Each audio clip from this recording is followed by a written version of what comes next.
ಕೆಲವು ಕಳೆದ ಒಂದು ತಿಂಗಳಿಂದ ಮೈ ಶುಗರ್ ಪ್ರೌಢಶಾಲೆ ಕುರಿತಂತೆ ಹಲವಾರು ವಿಚಾರಗಳು ಜಿಲ್ಲೆಯಲ್ಲಿ ಹರಿದಾಡ್ತಿದ್ವು. ಮೈ ಶುಗರ್ ಪ್ರೌಢಶಾಲೆಯಲ್ಲಿ ಸ್ಟ್ರೆಂತ್ ಕಡಿಮೆ ಆಗ್ತಾಯಿದೆ ಮತ್ತು ಅದು ನಷ್ಟದಲ್ಲಿದೆ. ಭಾಳ ವರ್ಷಗಳಿಂದ ರೈತರ ಕ್ಷೇಮಾಭಿವೃದ್ಧಿ ನಿಧಿಯಿಂದ ಅದನ್ನು ನಡೆಸ್ತಾ ಇದ್ದೀವಿ. ವರ್ಷಕ್ಕೆ 18 ಲಕ್ಷ ಲಾಸ್ ಆಗ್ತಾಯಿದೆ. ಇದು ಕಾರ್ಖಾನೆಗೆ ಹೊರೆ ಆಗ್ತಾಯಿದೆ.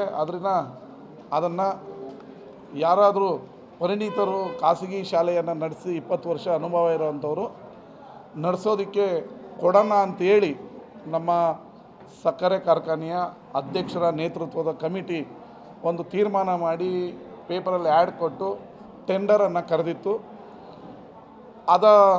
ಟೆಂಡರ್ ಘೋಷಣೆ ಆದ ನಂತರ ರೈತರು, ಹಳೆಯ ವಿದ್ಯಾರ್ಥಿಗಳು, ಹೋರಾಟಗಾರರು ಮೈ ಶುಗರ್ ಪ್ರೌಢಶಾಲೆ ಮೊದಲು ಯಾವ ರೀತಿ ಇತ್ತು ಅದೇ ರೀತಿ ಇರಬೇಕು ಅನ್ನೋ ಅಭಿಪ್ರಾಯವನ್ನು ನಮ್ಮ ಮಂತ್ರಿಗಳ ಹತ್ರ ಅವರು ಖುದ್ದಾಗಿ ಭೇಟಿ ಮಾಡಿ ಮನವಿಗಳನ್ನು ಸಲ್ಲಿಸಿದರು.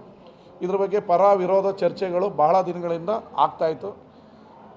ಇದನ್ನು ಜವಾಬ್ದಾರಿಯುತವಾದ ಮಂಡ್ಯ ನಗರದ ಶಾಸಕನಾಗಿ ಎಲ್ಲ ಹೋರಾಟಗಾರರನ್ನು ಇವತ್ತು ಪ್ರವಾಸಿ ಮಂದಿರದಲ್ಲಿ ಕರೆದು, ಇಂದಿನ ಮಾಜಿ ಅಧ್ಯಕ್ಷರುಗಳು, ಹೋರಾಟಗಾರರು, ರೈತ ಮುಖಂಡರುಗಳನ್ನು ಕರೆದು ಸುದೀರ್ಘವಾದ 2 ಗಂಟೆಗಳ ಕಾಲ ಅವರ ಅಭಿಪ್ರಾಯವನ್ನು ಪಡೆದು ಚರ್ಚೆಯಲ್ಲಿ ಹಿಂದೆ ಏನಿತ್ತು ಹಾಗೆ ನಡೀಲಿ, ಇದಕ್ಕೆ ಭಾವನಾತ್ಮಕವಾದ ಸಂಬಂಧ ಇದೆ ಅಂತ ಹೇಳಿದ್ರಿಂದ ನಮ್ಮ ಮಂತ್ರಿಗಳು ಕೂಡ ಹೋರಾಟಗಾರರು ಮತ್ತು ಜನರ ಅಭಿಪ್ರಾಯಕ್ಕೆ ನಾವು ಹಾಗೆ ಸ್ಪಂದಿಸೋಣ ಅಂತ ಹೇಳಿ ಮತ್ತು ಈ ಕೂಡಲೇ ಈ ಕ್ಷಣದಿಂದ ಏನು ಟೆಂಡರ್ ಪ್ರಕ್ರಿಯೆಯನ್ನು ರದ್ದು ಮಾಡಬೇಕು ಅಂತೇಳಿ ಸಕ್ಕರೆ ಕಾರ್ಖಾನೆಯ ಅಧ್ಯಕ್ಷರಿಗೆ ಮಾನ್ಯ ಮಂತ್ರಿಗಳು ಸೂಚನೆ ಕೊಡ್ತೀನಿ ಅಂತ ಹೇಳಿದ್ದಾರೆ.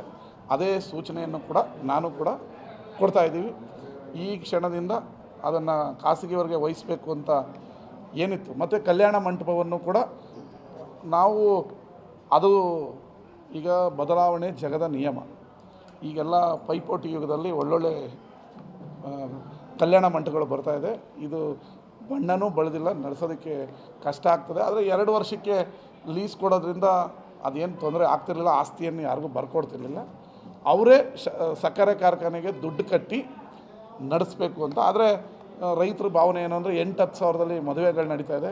ಖಾಸಗಿಯವ್ರು ತೊಗೊಂಡವರು ಜಾಸ್ತಿ ಮಾಡಿಬಿಡ್ತಾರೆ. ಆಮೇಲೆ ಇನ್ನೊಂದು ಅವರ ರೈತರಲ್ಲಿ ಏನಿರುತ್ತೆ, ಖಾಸಗಿಯವ್ರು ಕೊಟ್ಟರೆ ವಾಪಸ್ ಬರಲ್ಲ, ಹಿಂದಿನ ಕಹಿಘಟನೆಗಳಿಂದಾಗಿ ಅದು ಬೇಡ ಅಂತ ಹೇಳಿದ್ರು.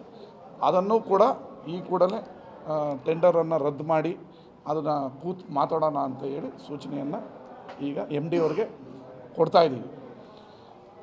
ಮತ್ತೊಂದು ನಮ್ಮ ಮಾನ್ಯ MP ಗಳು, ಕೇಂದ್ರ ಮಂತ್ರಿಗಳು, ಅವರು ಬೃಹತ್ ಕೈಗಾರಿಕಾ ಸಚಿವರಾಗಿರೋದ್ರಿಂದ CSR ಫಂಡ್ನಲ್ಲಿ ಒಂದು ನೀಲಾನಕ್ಷೆಯನ್ನು ಮಾಡಿ 25 ಕೋಟಿಯನ್ನು ನಾನು ಆ ಶಾಲೆಗೆ ಕೊಡ್ತೀನಿ ಅಂತ ಹೇಳಿದ್ದಾರೆ.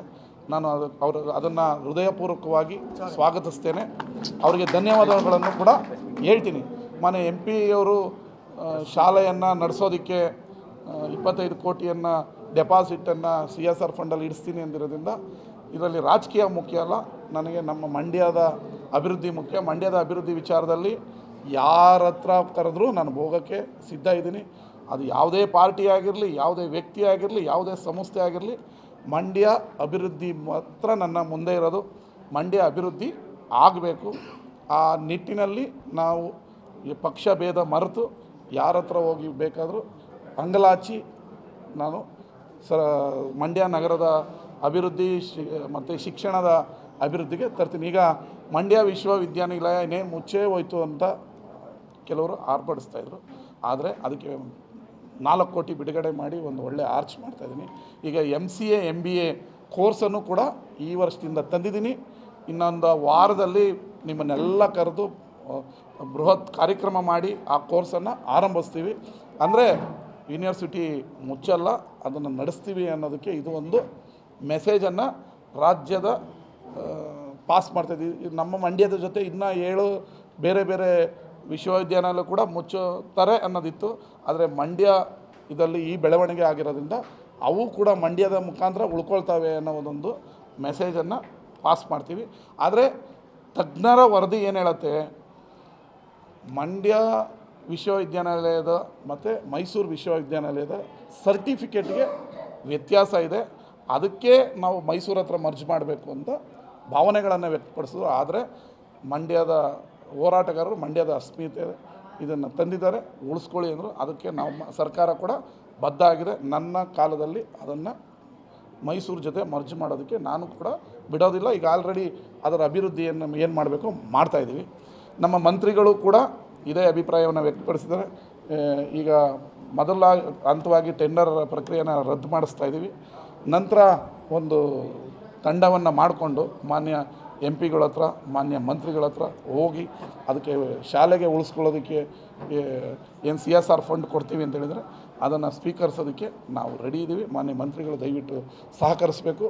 MD ಅವರಿಗೆ ನೀಲನಕ್ಷೆ ರೆಡಿ ಮಾಡೋದಕ್ಕೆ, ಆ ಶಾಲೆಯನ್ನು ಅಭಿವೃದ್ಧಿ ಮಾಡೋದಕ್ಕೆ ಖಾಸಗಿಯವ್ರ ಜೊತೆ ಪೈಪೋಟಿ ಕೊಟ್ಟು ಗತವೈಭವ ದಿನಗಳು ಏನು ಮೊದಲೆಲ್ಲ 1000-2000 ಮಕ್ಕಳಿದ್ರು ಆ ರೀತಿ ಆಗೋದಕ್ಕೆ ಏನೇನು ರೂಪರೇಷೆ ಮಾಡಬೇಕು ಅದಕ್ಕೆ ನನ್ನ ಸಮಯವನ್ನು ಮೀಸಲಿಟ್ಟು ನಿಮ್ಮೆಲ್ಲರ ಅಭಿಪ್ರಾಯವನ್ನು ತೆಗೆದುಕೊಂಡು ಮಾನ್ಯ ಅಧ್ಯಕ್ಷರು ಗಂಗಾಧರ್ ಅವರ ಸಹಕಾರವನ್ನು ಪಡೆದು ಶಾಲೆಯನ್ನು ಮುನ್ನಡೆಸ್ತೀವಿ ಅಂತ ಘೋಷಣೆ ಮಾಡ್ತೀವಿ. ಹೌದು, ದಯವಿಟ್ಟು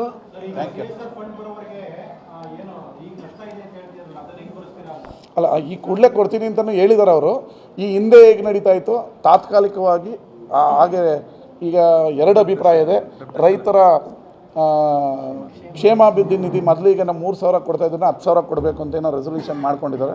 ಆ ದುಡ್ಡು ರೈತರ ಕ್ಷೇಮಾಭಿವೃದ್ಧಿದು ರೈತರಿಗೆ ಅವರು ಮುಸರದಾದಾಗಲೋ ಇಲ್ಲ ಆಸ್ಪತ್ರೆ ಸೇರಿದಾಗಲೋ ಅದು ಏನೇನಕ್ಕೆ ಕೊಡ್ತಾರೆ ಅನ್ನೋದು ಅಧ್ಯಕ್ಷರಿದ್ದಾರೆ. ಅದಕ್ಕೆ ಉಪಯೋಗ ಆಗಬೇಕು. ಶಾಲೆ ಕಲ್ಯಾಣ ಮಂಟಪಗಳಿಗೆ ವಿನಿಯೋಗಿಸೋದ್ರಿಂದ ನಷ್ಟ ಆಗುತ್ತೆ ಅನ್ನೋದು ಆಡಳಿತ ಮಂಡಳಿಯವರ ಅಭಿಪ್ರಾಯ. ಆದರೆ ಈಗ ತಾತ್ಕಾಲಿಕವಾಗಿ ಮೊದಲು ಯಾವ ವ್ಯವಸ್ಥೆಯಲ್ಲಿತ್ತು ಹಾಗೆ ಆಗ್ತಾ ಇರಲಿ. ಬಟ್ ಇದನ್ನು ಜಾಸ್ತಿ ದಿನ ಎಳೆಯಲ್ಲ. ಇನ್ನು 1 ತಿಂಗಳ ಒಳಗಡೆ ನೀಲನಕ್ಷೆ ರೆಡಿ ಮಾಡಿ MP ಗಳನ್ನ ಭೇಟಿ ಮಾಡಿ ಅವ್ರ ಹತ್ರ CSR ಫಂಡ್ಗೆ ಬೇಡಿಕೆಯನ್ನು ಇಡ್ತೀವಿ. ಅವರು ಕೊಡ್ತೀನಿ ಅಂತ ಹೇಳಿದರೆ ಅದರಿಂದ ಸ್ವಾಗತ ಮಾಡ್ತೀವಿ. ಅದು ಬೇಡ ಅಂತ ಈಗ CSR ಫಂಡ್ ತರಬೇಕು. ಈಗ ಟ್ರಸ್ಟ್ದು ರೈತರ ಕ್ಷೇಮಾಭಿವೃದ್ಧಿಗೆ ಇರಲಿ ಅಂತ.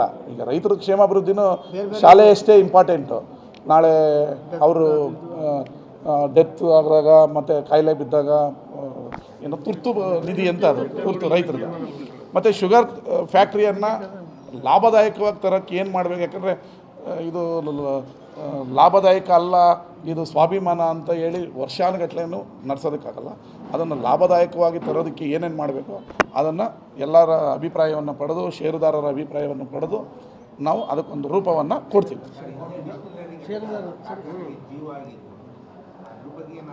ಈಗ ಹೊಸ ಕಾರ್ಖಾನೆ ಮಾಡೋದಕ್ಕೆ ಬೇರೆ ಕಡೆ ಶಿಫ್ಟ್ ಮಾಡೋಕ್ಕೆ ಹೋದರೆ NGT, ಪರಿಸರ ಮಾಲಿನ್ಯ, ಈ ರೀತಿ ನಾನಾ ಇಲಾಖೆಗಳ ಅನುಮತಿಗಳು ತಗೊಳ್ಳೋದಕ್ಕೆ ಅಡೆತಡೆಗಳು ಭಾಳ ಇರುತ್ತೆ ಅಂತೇಳಿ ಈಗ ಇರೋ ಫ್ಯಾಕ್ಟ್ರಿಯಲ್ಲೇ ಜಾಗ ದೊಡ್ಡದಿದೆ. ಅದಕ್ಕೀಗ ಮುಖ್ಯಮಂತ್ರಿಗಳು ಕೂಡ ನಾವು ಹೊಸ ಕಾರ್ಖಾನೆ ಮಾಡ್ತೀವಿ ಅಂತ ನಮ್ಮ ಬಜೆಟಲ್ಲಿ ಘೋಷಣೆ ಮಾಡಿದ್ದೀವಿ. ಅದರಿಂದ ಹಿಂದೆ ಹೋಗೋ ಮಾತಿಲ್ಲ. ಈಗ ಇಲ್ಲ ಇದೇ ಜಾಗದಲ್ಲಿ ಮಾಡಬೇಕಾ, ಇಲ್ಲ ಇರೋ ಎಕ್ವಿಪ್ಮೆಂಟ್ಗಳಲ್ಲಿ ರೋಗಗ್ರಸ್ತ ಎಕ್ವಿಪ್ಮೆಂಟ್ಗಳನ್ನ ಕಿತ್ತಾಕಿ ಹೊಸ ರೂಪ ಕೊಡಬೇಕಾ, ಅಥವಾ ನೀವು ಹೇಳ್ದಂಗೆ ಉಪ ಉತ್ಪನ್ನಗಳಿಗೆ ಅದರದ್ದು ಪ್ಲ್ಯಾಂಟ್ಗಳು ಹಾಕ್ಬೇಕಾ ಅನ್ನೋದು ಚರ್ಚೆ ನಡೀತಾ ಇದೆ. ಅದನ್ನು ಶೀಘ್ರದಲ್ಲೇ ಮಾಡಿ ಮುಖ್ಯಮಂತ್ರಿಗಳನ್ನ ಕರೆದು ಅದಕ್ಕೊಂದು ರೂಪ ಅಲ್ಲ ನಾವು ನೀವು ಮಾತಾಡೋಣ. ಇದು ಪ್ರೆಸ್ ಮೀಟ್